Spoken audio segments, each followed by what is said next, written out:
अरे मोरिया बाप्पा रे बाप्पा ई क्या तना बड़का रहुआ मार के लाया का बाटा हमारे झिनकुआ पापा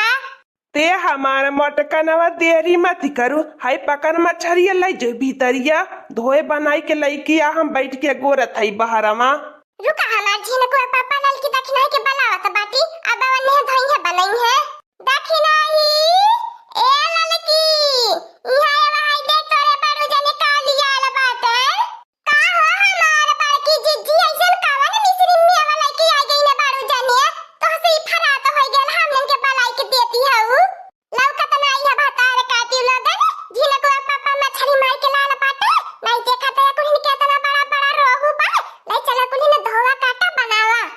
हे हमारे बड़की जिज्जी हमने के अपन नौकरानी पूछ लिए हऊ का काहे खातिर हमने काटी धोई लियावे ने तोहार मरद रोज रोज मछली मार के लइके आ हमने के सुत्ते बैठे के दुसुआर करे रहाइलू दिन भर मछली काटा धोवा बनावा खियावा ई हमने के बस के बात नहीं बाय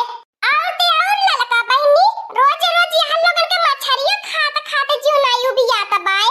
मत खाए हमारे बड़की जिज्जी तनी मछली नहीं तो पोटिया सरी जाई आ जवन मोटाई के भैंस का बाटू ने औरो मोटाई जाबू कोहो भातार काटी लगन मछरिया धोए बना के धाई देला तिया को हम नहीं खाए के बादा होली धोए धोए तो चा पिनावे लुकुली आज बड़की भगती भइल बाटू धोए बनावे के परल त महमाई आवे ने खात का बहुत नीक लागला गुबुर गुबुर कुली ली नहीं है हे हमार बड़की जिज्जी ना हम धोई बना बनाई बना खाइबे हां हमार बड़की जिज्जी हम हो नहीं धोई बनाई बना खाइबे करबे छोड़ मटकनवा एनहेन के चल हम तोरे संघरिया धोवत बाटी। आपको नहीं कला पोछ नहीं दे भातार का जो लोग सोचे का बाटू कि बड़की जिज्जी बनाई है तो हमने चापा कुछ नहीं देबे आज हमार झिनकुआ पापा और हम बनाई के खाली खाबे बाजारे से खरीद के आवे त बहुत नीक लागत रहे अब हमारे झिनकुआ पापा मछली मारी मारी लेवत बाटे इतना पेपा से भइल बे अपने तलवा में मछली हां नहीं ते बनाई तो हल लगन के नीक लागत बाय चला झिनकुआ पापा क्या नहीं धोई बनाई हम तो बटला बाटी हमें अपने परनिया के कहां छोड़ी बहाई देबे जब हमारे परनिया का खाए के मन बाय तो बहुत बनाओ ले खिया वाले पे रोब देखावे नी भातार काटी लगन अब इन बाय हमारे दहिया में तना जान मान की बनाए खाई लेनी रोज रोज मछली इतना जीव कचुआई गेल बाय जब से बाढ़ आई बाय तब से मछली बारू जाने घरे रही के खाली मछली मारत खात बाटे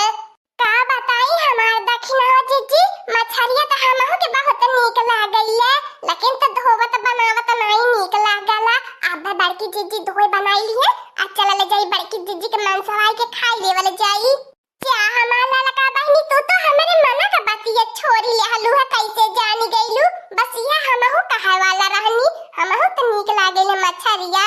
तब हमार दखिना जिज्जी खड़ा है के हमने काहे लेट करत बाटी आवा चला बड़की जिज्जी की है ने अब तो धोई के तला की होई है तला की मछलिया तौरो नीक लागेले सोनी सोनी सैया मारे लागड़हिया में गिरैया मछरी सैया मारे लागड़हिया में रहुआ मछरी ना जाने काहे का बहिनी लगन हमारा झिनकुआ पापो रह गई ना कहानी कि तू हाथ गड़ा धोई के हम तल के देता बाटे खात जा झिनकुआ पापा ए झिनकुआ पापा लावा हमार बहिनी लगन एक और तलत बाटी एक और खाई तब का याद तो ये परानीन के खाए के बाद अपन बढ़िया से खा बहिनी लगन का बताई बहिनी लगन एक महीना से हमारे झिनकुआ पापा मछली मारी मारी लेवत बाटा हमारे घरे बनती बाय लेकिन त कहियो खाए के स्वाद नहीं मिलली आज जाई के बहिनी मजे आई खाइले पियले के भातार काटी लगन के ढेर यसकती चापैले हमने बहिनी मछली बनावे खाइले तना को यसकती नहीं लागती केतना मछली बहिनी हमने चूल्ही पे बनाई खाए नौनी है अब तो गैसिया होई गेल बाय गैसिया नहीं हमार बड़की चिची गैस होई गेल गैस के मेहरारू गैसिया नहीं है भातार काटी लगन आई भी हम सिखा अच्छा चला त यहां से मुंह उठा उठा आई गेलू का यहां लेवे आल है कोई ने जाता यहां से अरे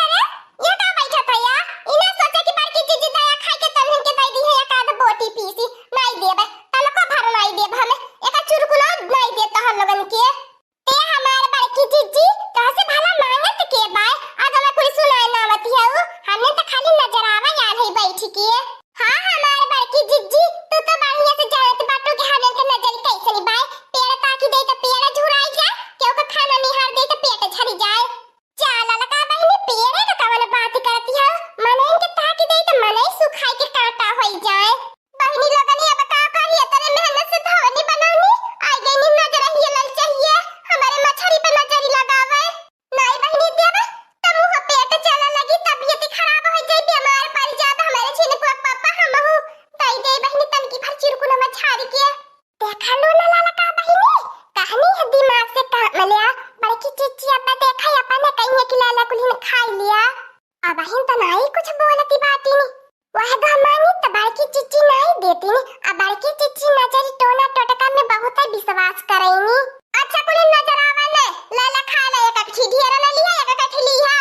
भाग के गैलो कि नहीं पुजारो लोगन अबले काम करे खातिर न बहुत तेज से तारा पास देखावती रहलू है आई गैलो मुँह उठाई के खाए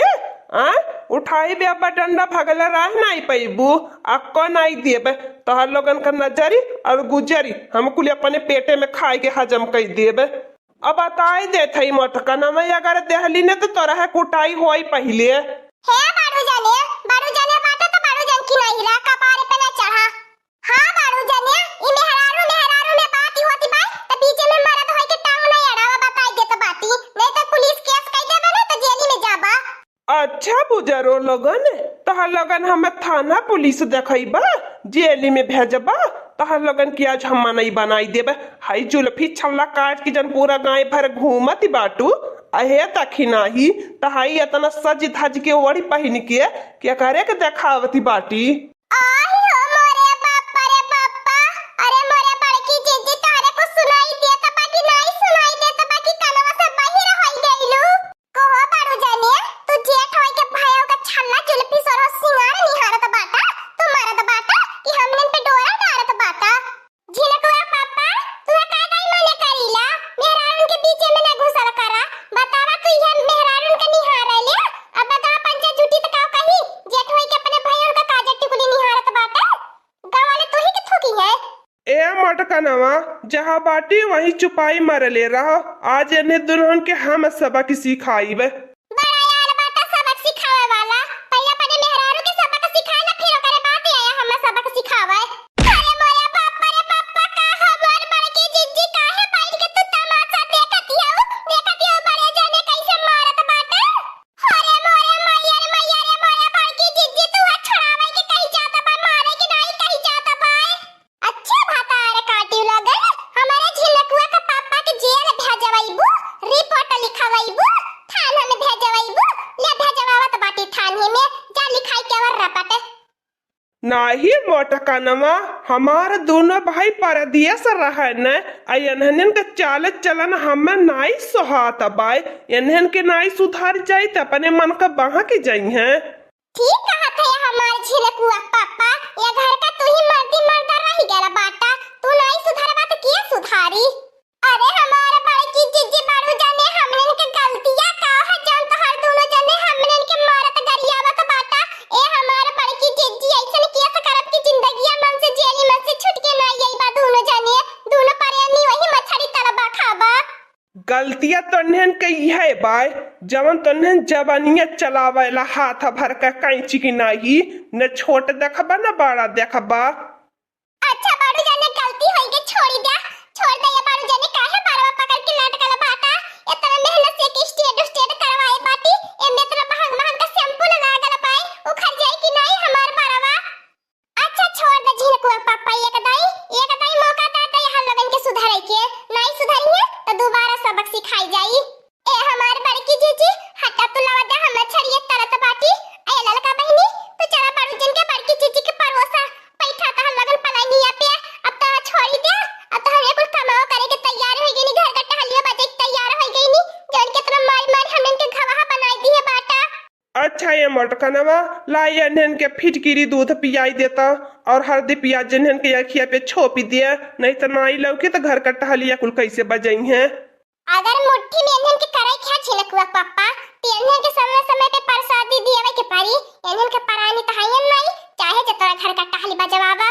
का कई जला लका बहनी जब हम के परानी वही लाई के बाटा कहिए हने के खोजी खबर लिए बा नहीं करता आ सास बाटी जाय के बैठल बाटी न अपने बहिनी की है रहतिन तब तो तन की बड़की चीची बारू जाने डराता है अब बतावा के कर यहां लगन के डेरी बाय हमने दोनों जन के सताव में खाली शायद हमारा लका बहिनी कहिए हमन हो सबके दिन लौटी तभी हाथ दोनों जन सबक सिखावले जाई कुल सूद सहित बदला ले वाले जाई कान खोल सुन ले तो जलल की दखना ही कायदे में रहबा तो फायदे में रहबा जितना कही जाए उतना भर करल करा ज्यादा हमने के आगे चलाकी न देखावल करा और हमें झिलकुआ पप्पा के मुंह न लगल करा हां दोस्तों आज का कार्टून कॉमेडी वीडियो यहीं तक था आगे का कार्टून कॉमेडी वीडियो देखने के लिए हमारे चैनल को सब्सक्राइब करिए हमारे चैनल का नाम है दीदी कार्टून ऑफिसर और हां दोस्तों हमारी वीडियो को ज्यादा से ज्यादा शेयर करें लाइक करें बेल आइकन को दबाना मत भूलिएगा सब्सक्राइब करना तो बिल्कुल मत भूलिएगा और हमारी कार्टून कॉमेडी वीडियो देखने के लिए आप सभी को धन्यवाद।